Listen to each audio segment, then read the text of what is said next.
Who is the average podcast listener? Who are these people that you personally, I'm speaking directly to you, who are you missing out on? The average podcast listener listens to 3 podcasts a week. We're talking about 34% of Americans. They are 71% of the time tuning into your podcast episodes within 24 hours of their release. Now, there are 4 million podcast shows out there, but the average podcast only lasts 6 episodes. How can you get in on this, and how can you avoid the podfade of being someone that started off strong and then didn't take it seriously or were not consistent? I'm Robert Plank. My website is d.com. If you're on a mission to make a podcast about your favorite movie or TV show, that's not me. I'm not for you. If you're someone who wants to get your friends together and talk about your hobbies, that's great too. Go watch some YouTube videos, go find someone else. I'm the person that if you want to have a business building podcast, a profitable podcast, something that gives you SEO rankings, search engine optimization, someone searches your name, your company name, the keywords related to your industry, I'm your guy. If you have heard or are about to hear about this thing Google has called EAT, which is experience, expertise, authoritativeness, and trustworthiness, then podcasting is for you. Whatever your industry expertise is, say you're a realtor, say you're a roofer, and you have things to say about roofing, and you want your business to be a little easier, right? By easier, I don't mean working less hours necessarily, but the people who are your people find you easily. And when you do have those things like sales calls, they go a lot more smoothly because they're pre-educated and they already know about you. They already feel like they know you, and you can maybe shortcut the work and the time it takes to close a sale, to get one of those hot leads. Since the internet began, people were giving away information for free. Say you're the kind of person that is looking for a roofer in your area. Say you're looking for ways to cook healthier, or ways to lose weight, or raise your kids better, or fix your marriage, all these things. You first have this initial stage of awareness where you are perhaps problem unaware. You're not even sure exactly of what the label is to put on what your specific problem is. Then you go to this next phase called problem aware. Now you know about some of these terms. If you've ever gone to a therapist or looked into any kind of self-help psychology, then you know what the phrases, the key words, the concepts are. You know what problems are that you're working on, right? You say, maybe I'm working on my ADHD or my anxiety, or maybe I'm looking into solar panels on my roof. You're getting yourself educated from problem unaware to problem aware to then solution aware, and then product aware, and then most aware. These are like 5 stages of awareness. Many times when you have had a sale, a new customer in your business, someone has been warmed up slowly over many months, perhaps, without your knowledge, because they're doing their own research on the internet. Unfortunately, when someone does their own research, they might end up getting retargeted by someone else with ads. They might end up on someone else's email list. They might follow someone else's social media, and then this person is in their ear, on the radar all this time, and then when it finally comes time to fix that roof, or clean their teeth, or get the solar panels on the roof, then guess who they contact? The person who has been on the radar all this time, perhaps even subliminally, subconsciously, right? They've been seeing this person in their feed. They've been seeing the posts. They've been getting the emails. And then now when it's time to solve the problem, they're already pre-warmed up, and you have lost this sale. You've lost this customer. And what do you need to do? You need to put out a podcast show. You need to put out these regular weekly episodes where you deliver valuable content and you help people solve problems. And when we talk about this thing called a podcast, it's basically an online internet radio show.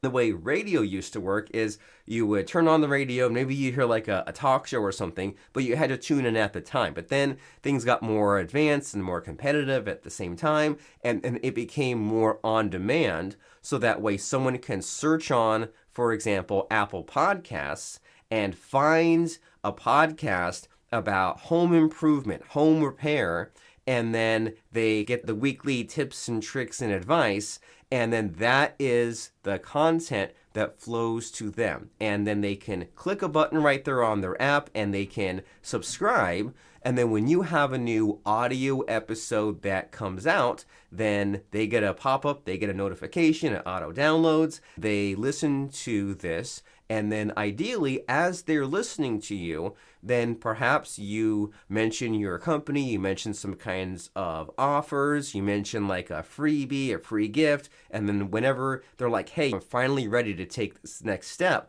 then they get your lead magnet, your freebie, your PDF report, or they just check you out on other social media platforms, so that way just your reach of them is maybe slowly increasing over time as they warm up to you. Say you're one of these like solar roofing companies, right? You might be thinking like, how the heck do I create enough content, enough weekly content to keep them coming back? And this is why I'm not the person to help you if you're looking to gather your friends around, because they say, oh, we'll talk about movies this week, and we'll talk about figurines next week, we'll talk about skateboarding the next week, and that's all great, and that's fun, and if you want to have that hobby, more power to you. But what does that lead to? What is the goal? If you have this roofing company, then perhaps, and let's even just, instead of thinking about weekly, because that sounds like a lot, right? When you say weekly show, you're like, well, do I need 20, 100 episodes? And then you fall into the trap of recording all this stuff and never putting it out there. So let's just think about 5 episodes, right? If you put out 5 episodes of your show, and I really recommend that you do 5 15-minute episodes about adding solar panels on your roof. You could probably think of 5 subjects, right? You might think about like just what, like, and go is just what's the straightforward basics. Like I'm talking to you here, right? Just assume someone doesn't know anything. Assume that your mom or your grandma is looking up how to put solar panels on my roof, and just really explain it in simple terms, because so few people, especially experts in their industry, don't do that. They don't just dial it down to the most accessible, the very bare basics, one-on-one introductory, just explain it in the simplest terms possible. Explain about solar panels and address some of the common questions. What are the misconceptions? What are the stereotypes? What do you hear? What gets you really mad? My number one research tool for this kind of thing is Reddit, Reddit, and you can search. You can find a solar panel Reddit or a home improvement Reddit, depending on what the topic of your podcast is. You can even just see what's being talked about right now, but my favorite is to sort the different threads, because these are discussion threads, and sort by the top posts of the past year and the top posts of all time. And you'll be surprised at how basic and even like the questions that are asked are even simpler than you imagine, because you're so close to it, because you're an expert in your industry. You start off and you make this show, and I would really recommend that right off the bat, you just name it after your company or name it after some phrase that you use.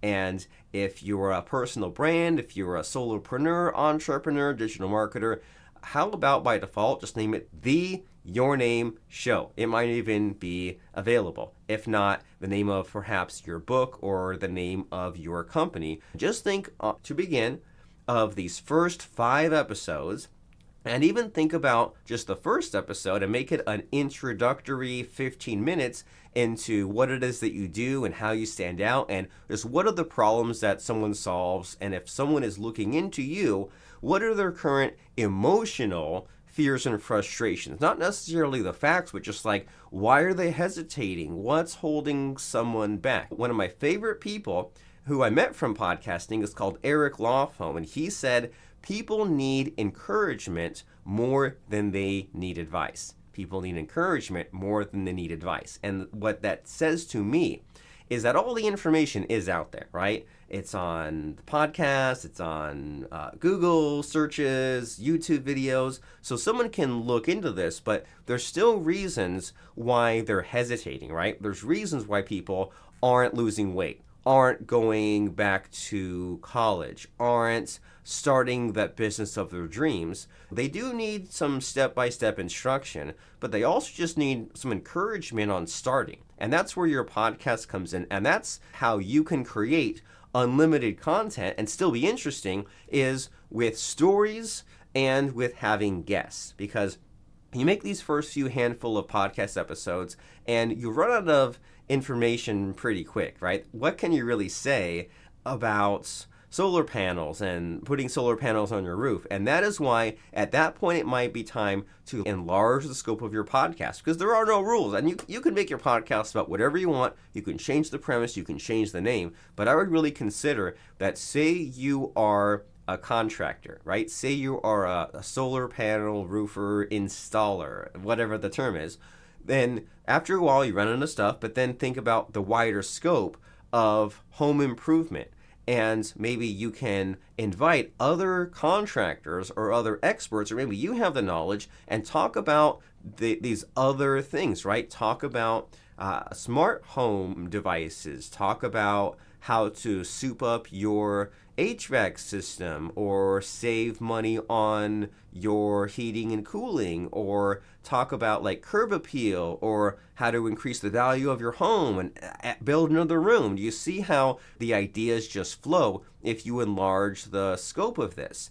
And this way you capture more people and you have more fun with it, because you think, okay, what's the type of person interested in solar panel roofing installation? Maybe it's someone that just is looking to have, maybe they're a homeowner and they want to have a nice place to live. So maybe we could talk about landscaping. Maybe we can talk about a fancy sprinkler system, or maybe paving in a new driveway, or buying the next plot of land over. And you can understand already that this lends itself to you hiring experts for your show. And this is where the real fun begins with podcasting, because when I mention podcasting to someone, immediately the thought process is on the content, and it's also on the equipment, and we'll get to that in a moment. But the concern is the content, and then they say, I don't know if people will listen, and I don't know if I will have enough content to have a weekly show forever.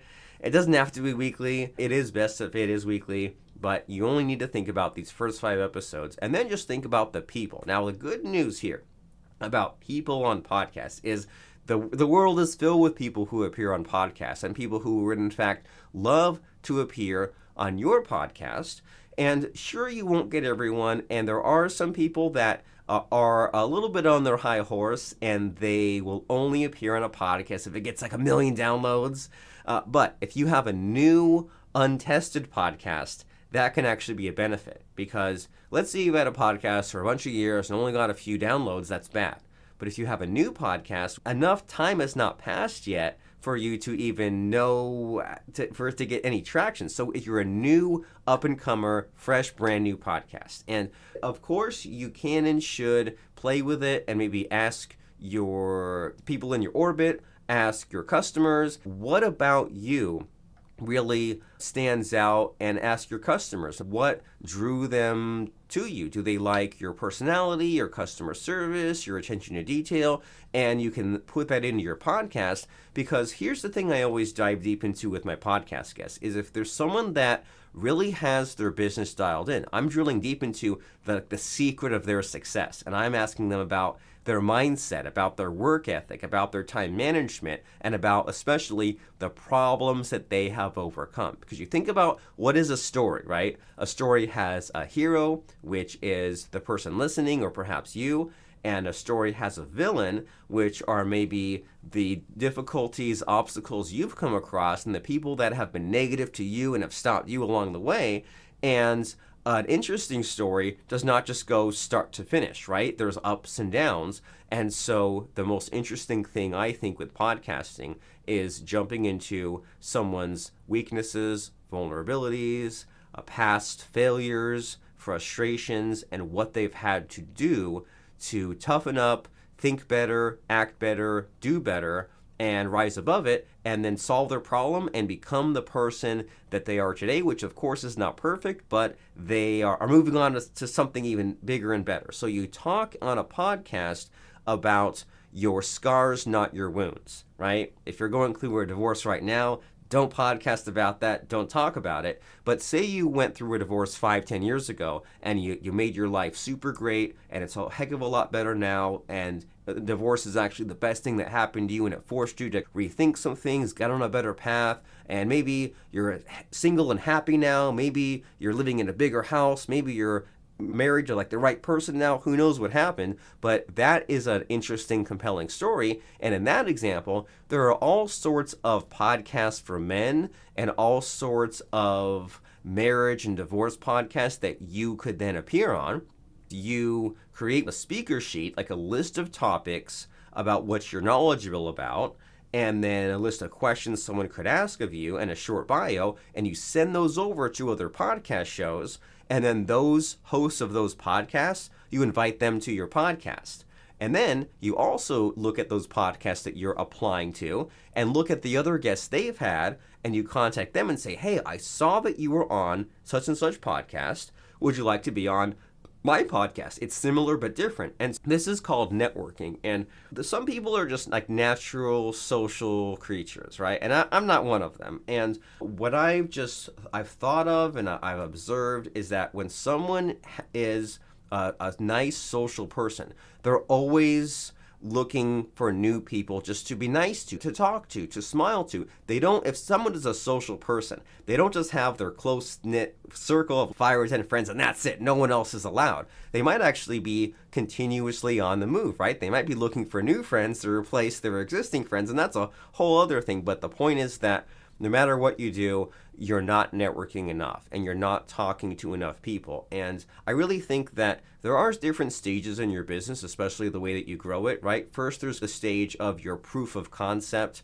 where you are showing that you can make money. You're showing that you can deliver this product, this service that people want, that has value, that you enjoy, you're good at, people pay money for. You're just like, you're proving that it works, right? As you expand, you build your team, get people to do the work for you, make your website, do your marketing, maybe do some of the sales calls. And the ideal trajectory is that you eventually work your way up to be the spokesperson of your company and just the person talking about it. Imagine if you just spent, maybe not all day, but most of your days just appearing on shows and talking about your company and telling stories, and everyone else does the work and the back end. That, I think, is a possible path for you, and I think that is a really good idea.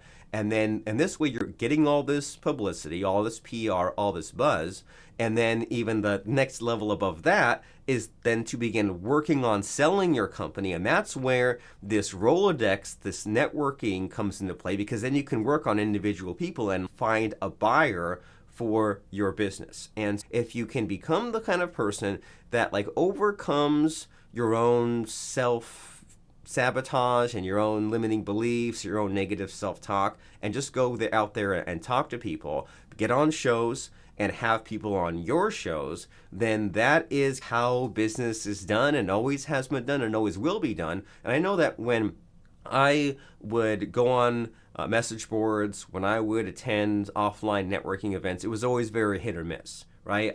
Who knows who I would meet. Some events I'd meet like 5 people that would lead to me meeting 5 other people and 5 other people, and I'd do all these joint ventures, make all this money. But sometimes I go to an event and I meet like 30 people or have 30, 40 conversations and just like nothing afterwards. And it was also frustrating when I would be there just to hang out and get a few little ideas. And I would meet someone like at the bar or at dinner or at a table, and I'd be like, cool, I'm doing the right thing. I'm talking to a stranger.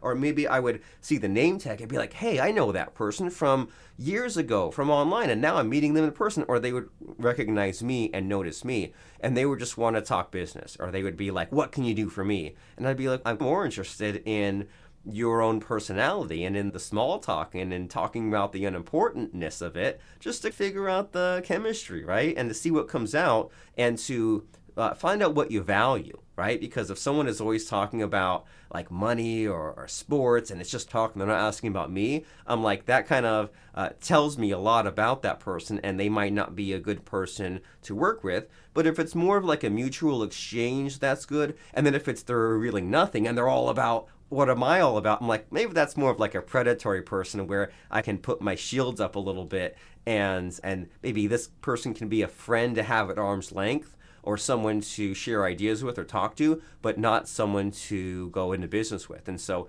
that was my frustration when people wouldn't always want to do small talk at events, and then I wouldn't get a good feel of, is this someone that I want to joint venture with? And back then, that was they sent an email to their email list for me, and I would send an email for them. And if that worked out, maybe we would promote each other's products, get a commission. And if that worked out, maybe we could make products, courses, websites, services together. And it was like moving up in those kind of levels. And as I said, it was hit or miss. And we would exchange business cards, and I would get a wallet full of business cards and throw them away. And I changed things when I began interviewing people. And this was even before podcasting was a thing. I would meet someone, I would write maybe like a word or two on the back of their business card to jog my memory later.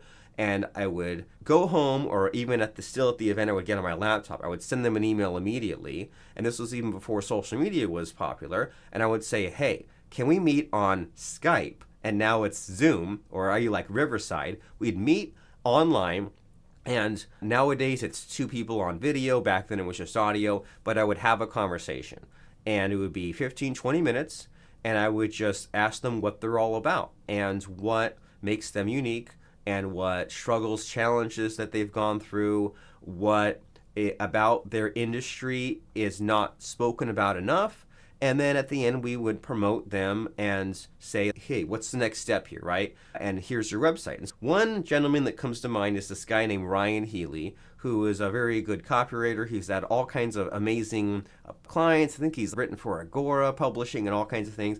And I'd meet with him, and I would say, hey, what are you exactly? And he'd say, I'm a copywriter. And I'd say, well, what does that mean? And he'd say, it means that if someone needs to sell something, right? Say someone has a hit book, and they put their life into this book, but then someone comes to a web page and they say, okay, once I start reading your book, if it's for me, I'll love it, but like, why would I want it? And persuade me and sell me and convince me and tell me the reasons why I want to have this book, but do it in a way that gets my attention, that speaks directly to me, that tells me that you'll solve all kinds of problems, that gets me interested and excited about it, and boom, now I'll get it. He explained his copywriting process, and then I said, okay, so now you've taught us some stuff, but give us the stories, give us the emotion. And here's where, when you are a podcast guest or you have guests, and you say, okay, Robert Plank from dfypodcast.com told me that the struggles, the emotion, the story, and the interesting, like defying expectations and the twists and turns, that's interesting.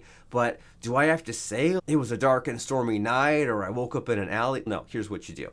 You share a story of someone that you've helped. You share a transformation story before and after. And so say this Mr. Ryan Healy, Mr. Copywriter, a perfect before and after story for him would be to say, I met this weight loss guy, and he had this really revolutionary way of losing weight, and you eat these specific things on these specific days, and you don't really have to exercise much, and you can eat whatever you want on certain days, and you just track all these special numbers, and like people use it, and they lose like 16 pounds by doing this. And this is a hypothetical scenario. And so he can tell some stories saying, like, this guy, like, he was this great personal trainer. He was like a Richard Simmons, and he had this really great weight loss technique, but it was just so hard for him to get anyone to notice him and to get anyone to pay him money for this. And man, when he got a personal trainer type client, like, they would always lose weight, but then he said, I only get like one of these a year. How do I get one of these a week? And so that's when I said, here's what we'll do. We'll make this system, we'll make this web page, we'll do this product launch, we'll find these affiliates, we'll run these ads, we'll do this email sequence, we'll do this webinar, and we did all these things, and then boom, we did this launch period, and at the end, we made all this money, and that's how we helped him. And you do have to be a little careful about being braggadocious, but what's great about this format, this template, of sharing a case study, success story, a transformation story about someone you've helped, is that once someone starts hearing it, they have to get to the end, right? It's who wants to hear just the beginning part of a story where things are bad, where there's a problem, and then say, okay, I'm done. I've heard some negativity. People want to get to the end, to the successful resolution, so that way they can learn something and they can feel good, and they don't end with the bad taste in their mouth. They end with the good taste in their mouth. They end with, hey, I helped this guy and here's how he ended up in the end. And you tell the story about basically the person that came to you is Luke Skywalker and you're Obi-Wan Kenobi, right? You're the person that helped them out of a jam. You're Ryan Healy, you're this copywriter, you made this offer, you provided these services, and at the end, you help someone. And so you're not really bragging about you're bragging about the customer, the client, the person that you helped.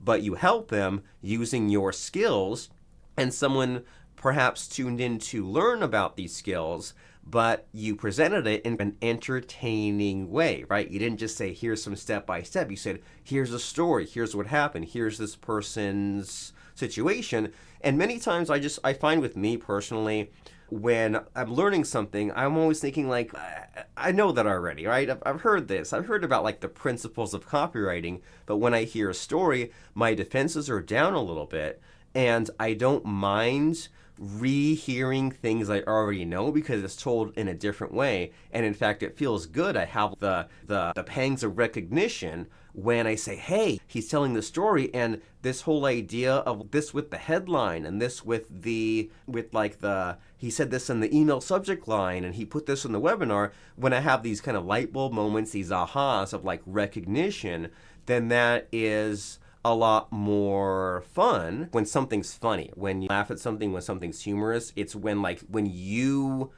realize what the joke is, right? If a joke has to be explained to you, it's not funny. But if you can make that bridge the mental gap and say, hey, they said this and this is why that makes sense, like then that tickles the brain, right? It's interesting. Without you even realizing it, I guess we're talking about the format of your podcast, right? About the content of an individual episode. I'm going to zoom out one last little bit, then we'll move on. But my favorite format for content is this transformation story that we're mentioning, but repeated 3 times. In comedy and humor, there's this thing called the rule of threes, and there's the 3 blind mice, 3 musketeers, anything that's in 3. It's interesting because the first time you get the introduction to it, the second time you get a little bit of, you understand the pattern, the structure. The third time is like the surprise, the shock, that's the interesting wrinkle. You do this thing called podcasting. And if you can tell 3 transformation stories, if you can tell first your own origin story of how you came to be the person that you are, and then in the middle you tell a story about someone else that you've helped now that you are like a fully formed expert, and then in the third transformation story, now you're getting into how you can help the listener or the audience. And this is where you're sneaking in some facts. I find that sequence really powerful of saying, here's me, then here's someone else, and here's you. And if you have this home improvements podcast and you have, say, like a concrete foundation layer, I'm not even sure what the term is, but say that someone like can lay concrete for a driveway, right? You have them on your show, and you can ask them, how did you even get into this? And like, maybe did you try doing it yourself and it didn't work, so you went to school or you got trained for it, or you hired a professional and you said, hey, I can do this for a living. Tell me about how you went from 0 to hero and how you even got started on this. And it can be boring if you don't think this through. If you say, in 1971, I was 12 years old, and if you walk someone through your life, that's uninteresting. But if you laugh and make fun of your past self a little bit, they call this self-deprecation. Tell me about this, how much of an idiot you were starting out, then that's interesting because it's something different and unexpected. And I guess the secret of the comic book maker Stan Lee and like superhero comics is that Superman has kryptonite, right? All these heroes have built-in weaknesses, and that's what makes them interesting, and that's what makes them like not necessarily all-powerful, unstoppable, right? The Hulk, he can Hulk out at any second. It's not very well controlled. And so think about that as far as you and your origin story, and tell us how you came to be. But what's crucial about all this is that you make sure to deliver value the whole time, right? If you're just talking about yourself, that's not really value. If you're giving someone information, that's value. If you're giving someone entertainment, that's value. There's a saying that when you deliver information, you should be informing or persuading or entertaining. And maybe you can have a few of those at the same time or some combination of those, but just think about delivering that value when you're delivering your origin story, when you're sharing a transformation story, and then when you're helping someone out and giving them those next steps. And then, like we said, you have this 15 or 20-minute conversation. You have a guest on your show. You're asking them these kinds of questions. And then at the end, you say, hey, you've given us a taste about what can be done as far as laying a new concrete driveway. Now, what's the next steps here? Should someone follow you on social media? Should they go to your website? Is there a special landing page? And then someone, because they've delivered the value and they've earned the right to get, if someone wants to know more, then they can go and check out these next steps here. And so that's the format when we're doing podcasts. I think that's the most important thing. People geek out about things like equipment. And let me just walk you through that really quick. The default answer I tell someone when they say, what equipment do I need for a podcast? I tell them a Blue Yeti microphone. Okay, that's the hardware. Blue Yeti. It's $99, and it's good enough for your purposes to get started. And then after a while, you end up upgrading. And so I upgraded to this, what's called a Samsung C01U microphone. And then I also added a little arm, which you can see is up here, which just like tightens down to the edge of the desk. That's really all you need. And I really recommend that you film yourself on video, because that way you have the audio to put on podcasts and you have the video for YouTube and for Reels. And then once you get that basic equipment, film something. And if you, to even make it easier, use your phone, right? Use your phone, sit in your car, hit the button, and that can even be your very first episode. It doesn't matter. You have to start somewhere. Your show will evolve over time. And then as you evolve over time, then you might end up doing, so in my office, I got these like foam little panels. And to be honest, those used to really intimidate me. I used to see someone, I'm like, oh man, did you like use a hammer and a nail? No, they're adhesive. And I think you can go on Amazon and maybe $30, $40. You just literally get the stack of these bendy, it looks like mattress, or not mattress material, but like when you go camping and there's like the foam pad that you lay down, it's just like that. And you just put these little squares on your wall, and that will help a little bit with the echoing. And you might have to play around with your space and make sure you're in a room with furniture and couches, but echoing is probably your biggest enemy. And then you might have to go and play around with your controls, your settings. There's different switches on the microphone, there's different icons, and one, I don't think I can get it close enough to the camera, but there, yeah, here we go. So there's these three settings, right? And one of them is like a directional, which means that I can only hear me coming out this end. And what I currently have it on is the figure 8, which means that it listens on this side and on that side, so I can just talk into it like that. And then there's the cardioid, which is like a merge, which is like almost never use that. But you get a microphone, you play with the settings, and then, so also in the spirit of starting simply, you go to zoom.us. This is an online meeting platform, but no one has to know that you just joined as a one-person meeting. You hit record, and you can do a free 40-minute one without paying any money. And I believe once you start paying for Zoom, it's $12 a month, and then you can go for meetings longer than 40 minutes. And then this is good practice for you, because you can just, when you have a Zoom session in progress, there's a button you can click saying copy invitation link. And you can give anyone else this invitation link. They go and join your Zoom in your side-by-side. It's like the Brady Bunch. Post-pandemic, we all know what Zoom is. We've all used Zoom. We've all used these meeting rooms. And there's a record button right there. And you can see each other. You can hear each other. Make sure to look at the camera, not down at the screen. Look at the eyeball, look at the HAL 9000. That way it looks like you're making eye contact, and have a little bit of notes, but just embrace the cringe, embrace the awkwardness. Know that it might be a little weird at first, but just get better at having these conversations, having these guests on your show. And then you probably will then upgrade and get better lights. And this is the bane of my existence, because it's always not enough or too much, or there's shadows. And so my current setup is like this. I have a ring light on my desk, and that's probably the best bang for my buck. And then I have over there, I have these softbox lights, which kind of light the room around me. And then my latest addition, the last year or so, are these LED lights, which are the lights that shine on me directly. And I like the LED lights a lot because I can really adjust them and not be too dark or too bright where I look like Casper the Friendly Ghost. And you slowly upgrade these things over time. And then you might end up noticing that Zoom gives not the best quality as far as the recording. And that's when I ended up upgrading to riverside.fm, which is another meeting room. But then the difference with that is that it records on your computer and on their computer, like in these huge files. And then once you're done talking, it like slowly uploads them and you have this huge file, but it looks really good quality. And that's called Riverside.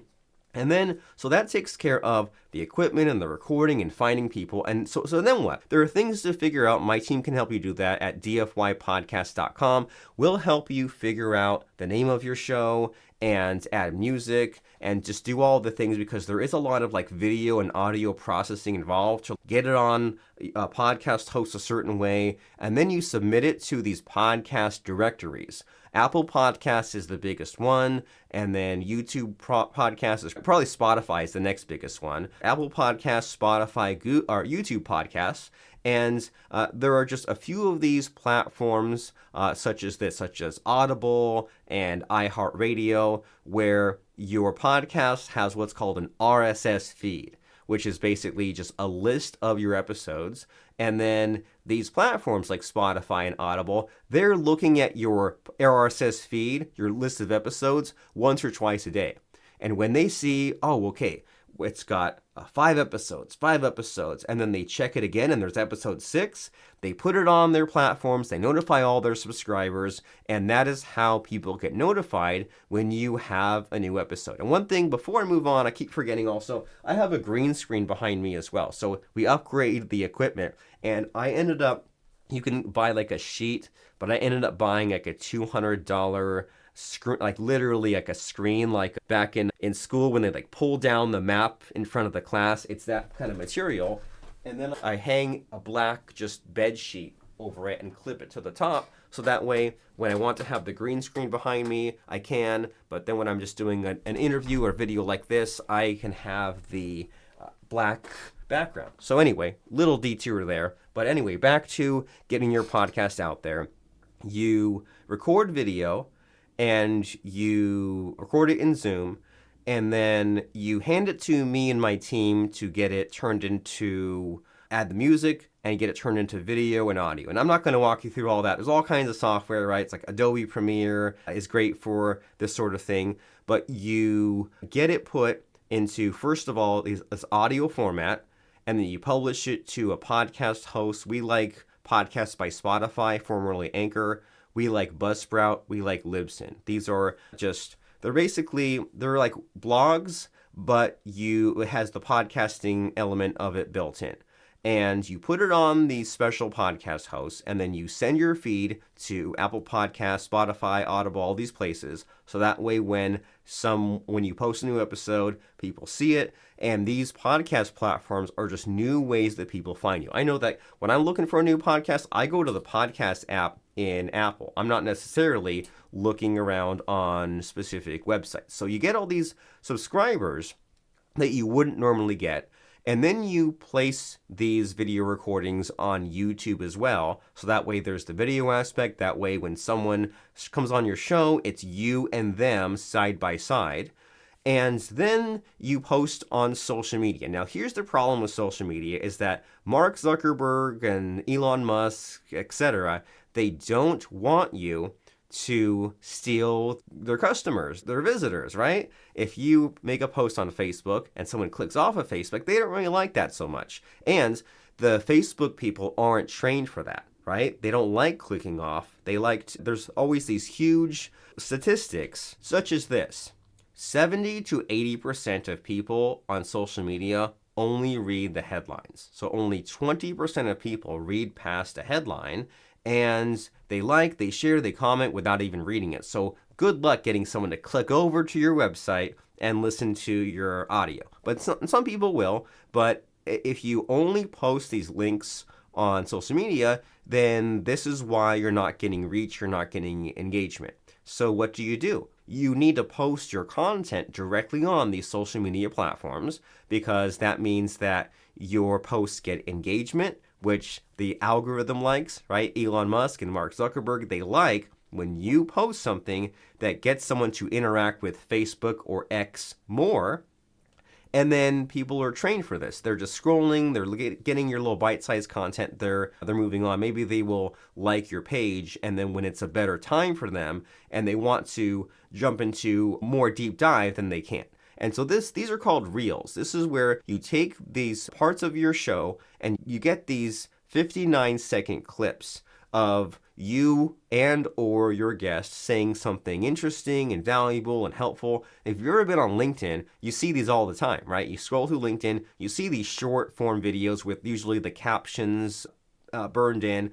And so every episode, you can and should come up with 3 to 5 of these. And this is your way of having even more content, right? Because people think about content, I put out videos, put out audios, but hey, there's like the social media posts. And if I put out one podcast episode, does that mean just one link? No, it means you can post a link. You can post all the little clips. You can perhaps live stream it. You can post interesting and helpful quotes or a summary, so you just meet people where they're at and repurpose your content in all these different ways. So now at this point, we are posting on podcast platforms, posting on YouTube, posting on your social media channels, and if you have any kind of an email list, then you can create a compelling email telling someone to go tune in and check out that podcast episode. And ChatGPT is great for that these days, because you can tell ChatGPT,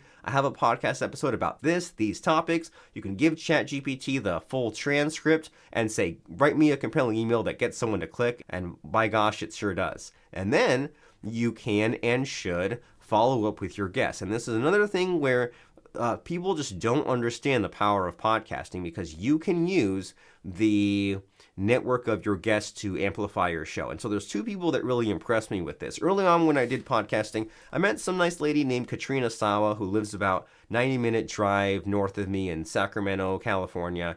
And she was like a former MLMer, former door-to-door salesperson. And she said there's this thing called referral sources. So there are people that are in your friend zone, right? You meet people that maybe you want as customers, but there's also people that are your peers who would maybe never be your customers, but they can recommend you to other people. And so it behooves you, there's value in you like buddying up to people that will not buy from you, but perhaps have customers that they can send your way because you have a service or you fulfill a need that they themselves do not have. And another person that was influential is this guy, John Lee Dumas, who explained this idea of you build this platform, right? You build your podcast audience and you get enough people listening that other people will be attracted to you who want to be on your show, because say you build a podcast that gets like 1 million downloads, and then there's some up-and-comer in your industry. Now they want to be your friends, because if they can be on your show, they can get access to some of your content, your downloads. But it's a mutual two-way street, because that person has to pay their dues as well. Because after they're on your show, then they need to post on their social platforms and send to their email list saying, hey, well, I was on Robert Plank's show, go and check it out. So it's a mutual exchange here, right? You have this platform, you need content, and you need traffic, and you have some, but you can always get more. So you meet someone who's an expert in your industry, they show up, you have this conversation, they deliver some content, and they get a benefit because you have like regular listeners of your show, and those people find that person. But then they also promote their episode on your show, and like, why wouldn't they, right? If they're always speaking on stages and on podcasts, then they need to be telling people about that. And so then they, in their small way, help to grow your show, and everybody wins as long as you do all these steps that we're talking about. As long as you have the discipline, the consistency, the habits, the schedule to keep on putting out the podcast content, which means always looking for new guests, or if you have guests, you have a process, a system in place for them to schedule. So I use a very excellent service called Calendly, where someone can look at my calendar, choose a time slot, choose a day and time, submit their bio, and then when the appropriate day and time arrives, when it's Wednesday at 9:30 a.m., I fire up the Zoom or the Riverside room. I show up, they show up, we have a conversation, we have this discussion in that format we previously mentioned. They teach us some stuff, I make a new connection, they mention their website at the end, so they help that audience, and then we repurpose the content in all those different ways. I follow up with them, and maybe even follow up with them not just once, but every quarter. And then I post about these episodes, maybe not just once, but throughout the launch week, post the reels and all the platforms and the email broadcasts. And then every quarter or every year, go and re-promote that podcast again. And we're just keeping these ideas and helping people and just keeping all of this at the forefront. And you have this kind of unstoppable machine here where you're consistently making friends, you're consistently putting out content, you're consistently like building the list on all these different platforms, right? Like YouTube and Spotify and your own website and your email list and on LinkedIn, and people are finding you in all these different ways. And it's just like a huge content beast that you're building. And you have all these backlinks, and then you have like ads within the episode itself. You link to your product, you link to affiliate products, and if you really get your download numbers up really big, you can even look into getting sponsors. And this is like what everyone wants, right? Everyone says, oh, I'd love it if I had a podcast sponsor, so that way if I put out an episode, I get all these downloads, I can have some kind of ad, they pay me just for the privilege of being on the show, and that's great. But that's a thing to get to once your podcast has massive traffic, and you're probably at that point putting in lots of paid ads to keep that traffic going, and you might even be paying for sponsorships on other shows. But that's like way far ahead in the future, and that's also not what I'm about. Remember how I said at the beginning here, there's people that I'm not here to help. Not here to help if you're looking for a hobby, and I'm not here to help if you are looking for a sponsorship, because I don't have expertise in that area, but I am here if you want to get this content authority, this thing that Google has called experience, expertise, authoritativeness, trustworthiness, EAT, and you want to talk about yourself and your business and your stories and your insights and your customers, and you want to have these guest experts on. You want to have your mentors and your customers and people, your peers, people that you meet. If you want to have these kinds of conversations, have these kinds of recordings, because if you don't do this, then the networking and the socialization is hit or miss. But if you can provide value to everyone that you meet, and you have this kind of permanent recording and an excuse to mention them on social media and to promote them and to privately follow up and say, hey, here's some graphics, here's some videos, here's some copy and paste stuff for social media. Put this on your platform and help promote our show. That's what I'm here to help you out with. And I'm Robert Plank from dfypodcast.com. If you want to have this podcasting lifestyle where you have this conversation, you create the content, send me and my team the videos, we cut it up, repurpose it, put it out there, and we keep you posting consistently on your website, and that way you're getting more and more search engine results. We're posting on all your social platforms, that way you have all this activity. Then when it comes time for you to launch a product, launch a book, recruit affiliates, speak on stages, make more money, land some more clients, when they look into you, when they look into, well, do they post on TikTok? Do they post on Threads? Do they post on X? Do they post on Facebook? The answer to all that is yes, because you have me and my team posting for you, and you have this endless supply of content because you have a podcast and because you have guests. And so rethink what you thought about with podcasting. Don't be another statistic. Don't be one of these 4 million plus podcasts that's lost in the weeds, or these ones that end after 6 episodes. Have a real point and purpose to your podcast. And this perhaps takes a lot of the pressure off of you, because people are always saying, oh, my download numbers aren't enough. My YouTube view counts aren't enough. That's okay.